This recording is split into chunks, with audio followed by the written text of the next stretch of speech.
জান্নাতে গাছ রোপণ করতে চান? আপনি কি চান জান্নাতে আপনার বাগান থাকুক, খেজুর বাগান? জান্নাতে গিয়ে দেখবেন আপনার নামে জমি আগে থেকেই কেনা আছে এবং সেখানে খেজুরের গাছ আগে থেকেই রোপণ করা আছে। এমন সৌভাগ্য চান? বেশি থেকে বেশি পড়বেন সুবহানাল্লাহিল আযীম ওয়া বিহামদিহি, সুবহানাল্লাহিল আযীম ওয়া বিহামদিহি। একবার পড়বেন। একটা জান্নাতে গাছ রোপণ করতে চান? আপনি কি চান জান্নাতে আপনার বাগান থাকুক, খেজুর বাগান?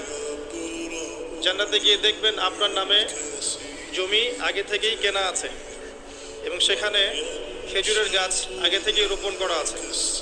এমন সৌভাগ্য চান? বেশি থেকে বেশি পড়বেন সুবহানাল্লাহিল আযীম ওয়া বিহামদিহি। জান্নাতে গাছ রোপণ করতে চান? আপনি কি চান জান্নাতে আপনার বাগান থাকুক, খেজুর বাগান? জান্নাতে গিয়ে দেখবেন আপনার নামে জমি আগে থেকেই কেনা আছে এবং সেখানে খেজুরের গাছ আগে থেকেই রোপণ করা আছে। এমন সৌভাগ্য চান? বেশি থেকে বেশি পড়বেন সুবহানাল্লাহিল আযীম ওয়া বিহামদিহি, সুবহানাল্লাহিল আযীম